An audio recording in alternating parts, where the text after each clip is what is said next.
Allô? Berthe? Il parlait bas, la main encornée sur l'appareil. La cabine était exiguë.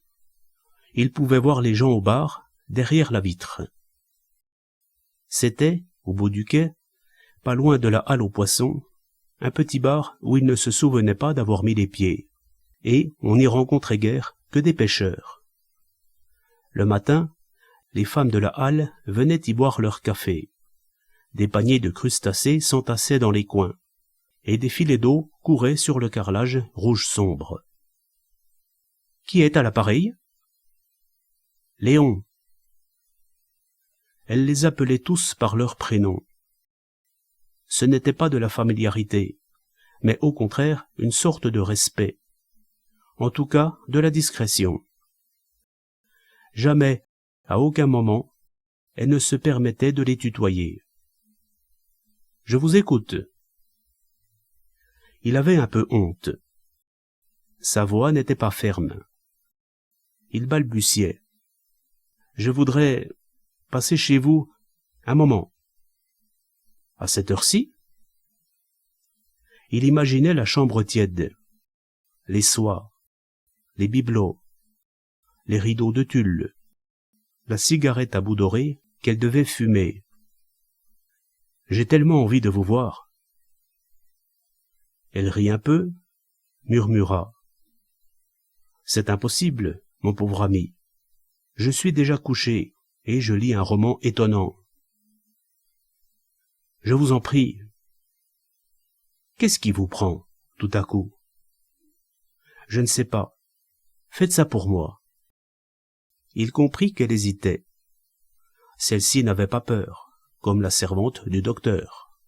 « Je vous aurais cru au chevet de votre femme? » Elle dort. « Et vous vous êtes enfui comme un collégien? D'où me téléphonez-vous? » D'un café. De sorte que tout le monde va savoir que vous m'avez appelé. Non, je suis dans la cabine. Je parle bas. Il s'impatientait. Il aurait été capable de la supplier à genoux. Il se raccrochait à cet appareil comme il se serait raccroché un peu plus tôt au docteur. Je vous promets de ne pas rester longtemps. Ce qu'il voulait, c'était passer toute la nuit chez elle. Cette envie-là lui était venue brusquement quand il avait pensé à elle, à son appartement, au grand lit capitonné dans lequel il ne lui était jamais arrivé de vraiment dormir.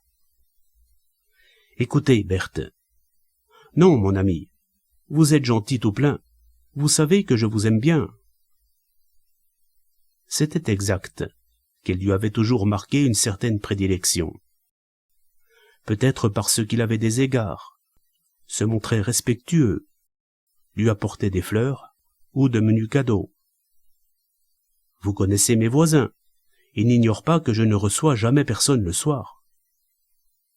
Pour une fois. Enfin, je me sens fatigué.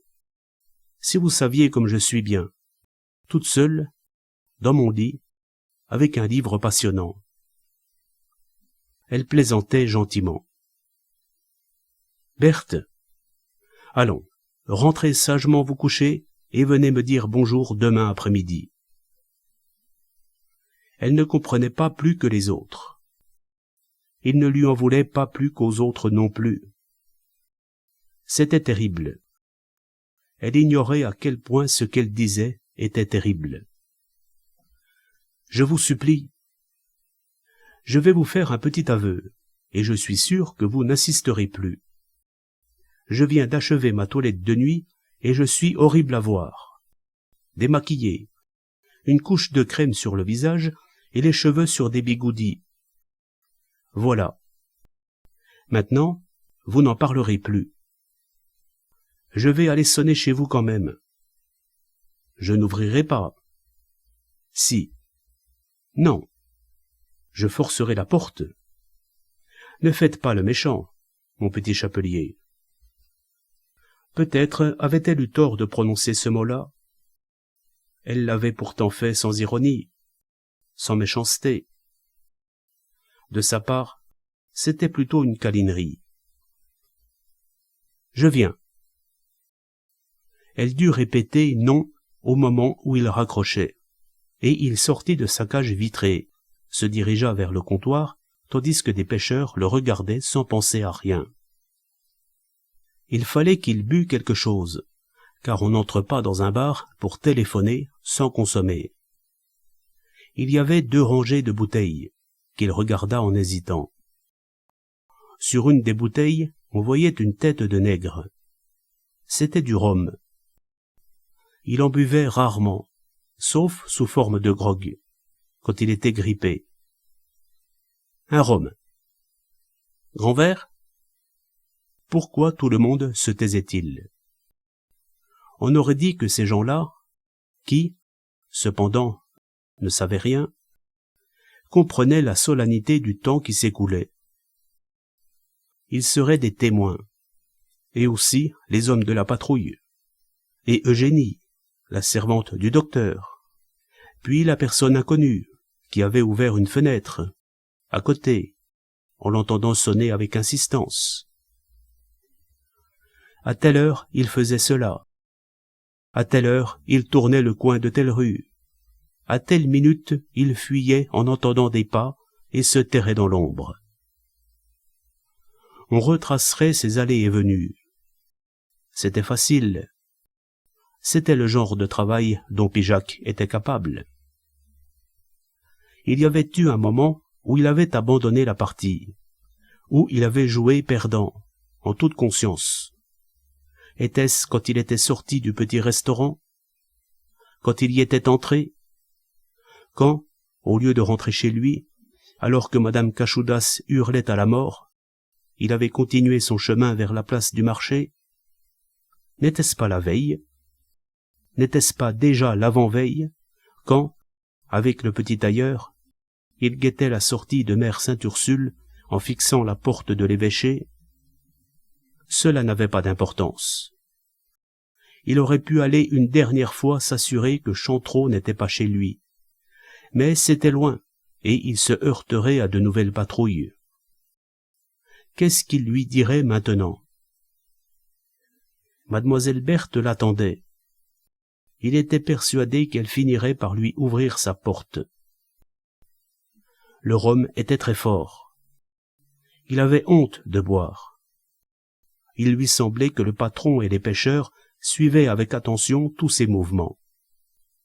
Sans doute que les habitués ne se contentaient pas d'un verre, car le tenancier n'avait pas lâché la bouteille et n'attendait qu'un signe pour verser à nouveau. Il fit ce signe, non parce qu'il avait envie d'alcool, mais par respect humain. Chantreau aurait pu entrer dans le bar. C'étaient des endroits comme celui-ci qu'il hantait le soir. Le chapelier le souhaitait. Cela l'aurait soulagé de voir la porte s'ouvrir et de reconnaître son ami Paul. « Combien ?» Il paya, laissa un pourboire, mais le patron le rappela, et il en fut gêné. Il ne se souvenait pas que, dans ce genre de café, on ne donne pas de pourboire. On lui lança « Bonne nuit !» sans ironie, et il était dehors. Il faisait noir. La lune n'était pas levée. Dans le bassin, malgré l'absence de vent, on entendait des poulies grincer, à cause de la marée qui soulevait les bateaux. Il possédait des parts dans un de ces bateaux-là, la Belle Hélène. Peut-être était-ce celui dont il voyait les mâts se dessiner en noir sur le gris sombre du ciel. Quelqu'un passa près de lui, le regarda, se retourna. C'était un homme qu'il ne connaissait pas. Encore un témoin.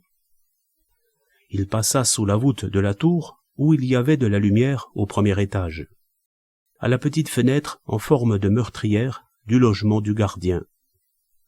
Le pot de géranium devait être à sa place. Il avait toujours vu un pot de géranium à cette fenêtre. Un agent se tenait en face des Dames de France, rue du Palais. il faillit passer devant lui.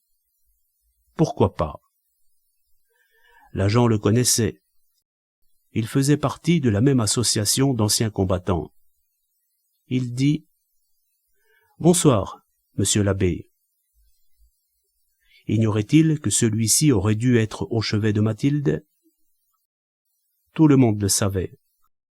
Dans quelques instants, le policier s'en souviendrait et se demanderait ce qui était arrivé au chapelier.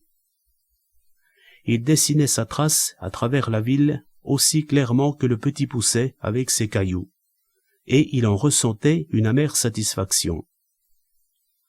Du coin de la rue Gargoulot, on apercevait les lumières du Café des Colonnes. À 7 heures, Oscar, le patron, avait un cheveu sur la langue, les yeux glauques, la démarche prudente. Il ne restait dans la salle que le dernier carré d'habitués. Tout à l'heure, ce serait la sortie du cinéma voisin, le piétinement, comme à la fin d'une grand-messe, les silhouettes sombres, les gens boutonnant leur pardessus, s'attendant les uns les autres, les femmes accrochant leurs mains au bras de leur mari, le moteur des voitures qu'on mettait en marche et les phares qui s'allumaient. Il aurait encore pu rencontrer Chantreau, ou même Julien Lambert, ou n'importe qui. Cela l'aurait peut-être soulagé de voir surgir de l'ombre le commissaire Pijac, qu'il n'aimait pourtant pas. Il ne savait pas ce qu'il aurait fait exactement, mais il avait l'impression que cela aurait été fini. Si Cachoudas n'avait pas été malade, si Cachoudas n'était pas mort, le petit tailleur aurait continué à le suivre et le chapelier n'aurait eu qu'à l'attendre, qu'à lui parler. Il n'avait plus loin à aller, et ses chances diminuaient toujours, devenaient presque inexistantes. Si seulement mademoiselle Berthe avait été femme à rester dans son lit et à le laisser sonner en vain. Il était sûr qu'elle descendrait. Pas tout de suite. Elle serait d'abord de mauvaise humeur. La porte cochère était ouverte. On ne la fermait que vers 11 heures.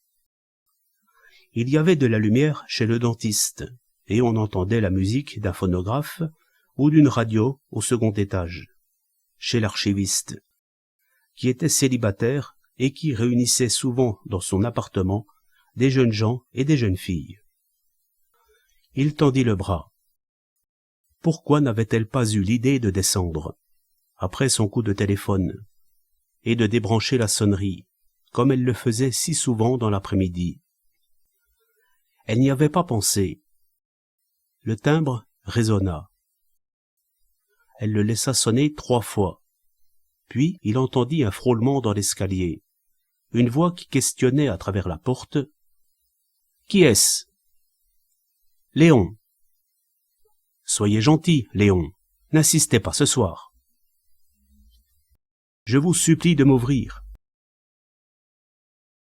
Elle tourna la clé dans la serrure, et, dès lors, tout était révolu. Elle ne fit qu'entrebâiller la porte. Elle portait un bonnet de dentelle sur ses bigoudis, une robe de chambre ouatinée en satin rose. « Vous n'êtes pas gentil. Vous n'avez jamais été comme ça. » Il poussa le battant lentement, irrésistiblement, et il ne cessa jamais d'entendre la musique du second étage, dans le bâtiment du fond. On dansait là-haut. On entendait le martèlement des semelles sur le plancher. « Vous avez bu ? » ?»« Juste un verre de rhum. » Elle n'était pas inquiète, seulement étonnée. Comme il l'avait prévu, sa mauvaise humeur ne durait pas. C'était plutôt un jeu. Elle feignit de bouder. Son livre ouvert était sur la table de nuit, éclairé par la lampe de chevet, une poupée, dont la large robe de style voilait la lumière. Les invités de l'archiviste dansèrent jusqu'à 1 heure du matin. Ils firent, en s'en allant, beaucoup de bruit dans la cour, et ils eurent du mal à réveiller le concierge pour que celui-ci leur ouvrît la porte cochère. Pendant tout ce temps-là, il riait. Les jeunes filles avaient un rire aigu. À 7h30, comme d'habitude, Geneviève, la femme de chambre de mademoiselle Berthe, qui habitait chez ses parents, à Fétilly, arriva à vélo et laissa sa machine dans un coin de la cour, où il y avait un râtelier pour les bicyclettes. Elle possédait une clé. Elle monta l'escalier et pénétra d'abord dans la cuisine. Ce n'est qu'à 9h qu'elle entrait d'habitude dans la chambre, avec le café au lait, et ouvrait les rideaux. Ce matin-là, elle crut entendre un bruit anormal. À 8h30, inquiète, sans raison précise, elle entr'ouvrit la porte et elle vit un homme sur le lit. Il dormait. Mademoiselle Berthe était couchée en travers, sur la carpette. Geneviève ne pensa pas à s'approcher, ni à téléphoner. Elle sortit en courant, dégringola l'escalier, alerta le concierge, les gens qui passaient dans la rue pour se rendre à leur travail. Personne n'osa monter avant l'arrivée d'un sergent de ville, et tout le monde, d'en bas, regardait la fenêtre en silence. L'agent, lui-même, sur le seuil de la chambre, hésita et sortit son revolver de sa gaine. C'était un tout jeune agent au visage couvert d'acné. Il faisait partie de l'équipe de football. Derrière lui, les hommes devenaient menaçants, les femmes les excitaient, et on voyait monsieur l'abbé s'asseoir au bord du lit, se passer la main sur le visage, repousser ses cheveux en arrière. Un instant, pris de peur devant tout le monde, il balbutia « Ne me frappez pas ». Il eut la présence d'esprit d'ajouter, en désignant l'appareil laqué de blanc, « Téléphonez au commissaire ». Nul ne pouvait savoir ce qu'il pensait, ce qu'il ressentait. Il regarda la carpette avec, sur le visage, une expression mélancolique. Peut-être les choses se seraient-elles déroulées autrement, si Pijac, justement, en se rendant à son bureau, n'était passé par la place d'Armes. Des gens couraient dans le soleil. Gabriel venait d'ouvrir la porte du café des Colonnes. On vit le commissaire écarter froidement la foule qui encombrait l'escalier et qui s'excitait. Il s'encadra dans la porte et l'agent s'effaça pour lui livrer passage. Il regarda monsieur l'abbé, toujours assis au bord du lit. Le chapelier était tout habillé, avec ses souliers, sa cravate dénouée, son veston fripé. Les deux hommes s'observèrent, et monsieur l'abbé fit un effort pour se lever, ouvrit la bouche, murmura enfin « C'est moi ».